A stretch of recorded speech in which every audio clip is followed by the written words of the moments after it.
Hey friends, welcome back to the channel.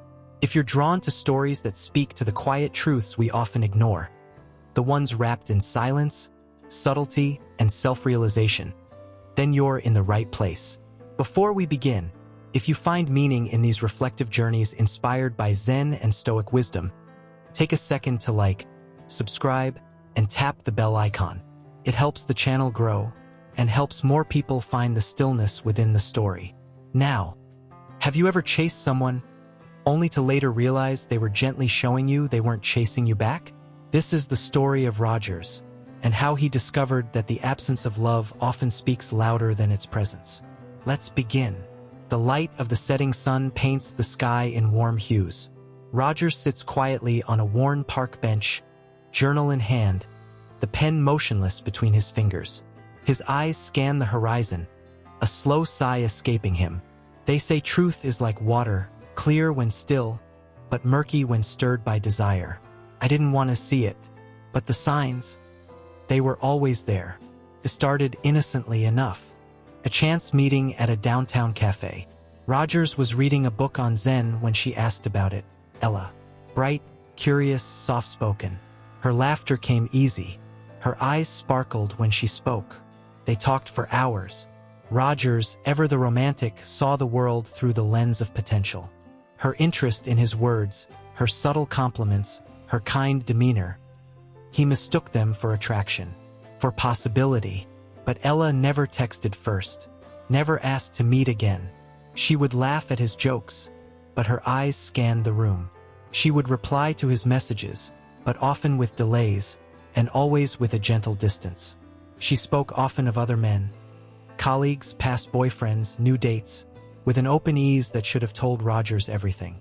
But he didn't want to see. I mistook her kindness for invitation, her politeness for affection. But Zen says, a flower does not dream of the bee.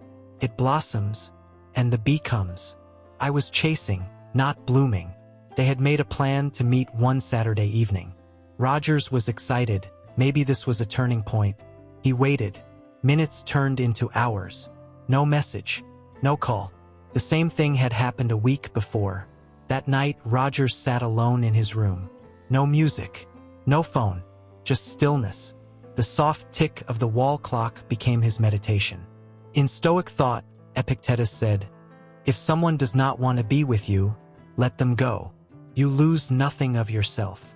I realized I was clinging not to her, but to a fantasy. He had built a narrative on gestures that meant nothing, a hope that she never asked him to hold. Days passed. Rogers began to see things differently, not through the tinted lens of longing, but through quiet observation.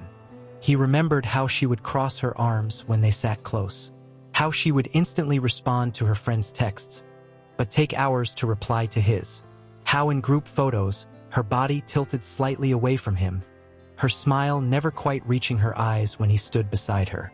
Zen teaches, observe without judgment. And in that observation I saw clearly. She was never mine to lose. She was never trying to be found. It wasn't personal. It just was. She wasn't interested. And she had been showing it the whole time, in the gentle ways people show when they are trying not to hurt you. Rogers made a quiet decision. No dramatic goodbye. No heartfelt message. No confrontation. He simply stopped. Stopped texting. Stopped waiting. Stopped hoping. He didn't do it out of spite. He did it out of peace. I didn't need closure from her. I needed clarity within. The Stoics would say, happiness depends on your inner condition, not on external events. So I chose stillness. And in that stillness, he began to feel light again. Back to the park. The leaf drifts gently down from a tree branch, dancing in the breeze. Rogers watches it fall, its motion effortless, natural. He picks up his pen and writes again in his journal. No longer seeking answers, just expressing truth. She was not the one, but her silence taught me to listen. To others, yes, but mostly to myself. Observe without attachment. Not everything that glitters is gold, and not all kindness is affection. You cannot control how others feel, but you can control how clearly you see. Don't chase signs, read them. Don't cling to potential, pay attention to patterns. Love, when it is mutual, flows effortlessly. And just like that, Rogers found peace, not in her reply, but in his own stillness. Sometimes the lesson isn't in what someone says, but in what they don't. And when we learn to listen, to really listen, we free ourselves from illusions we were never meant to carry. If the story resonated with you, if you've ever chased potential instead of truth, take a breath, let go, and walk lighter. If you found value in this story, consider supporting the channel by liking, subscribing, or sharing it with someone who might need this message today. Every click helps us keep creating meaningful stories inspired by Zen, Stoicism, and the quiet wisdom of life. Until next time, be still, be clear, and above all, be free.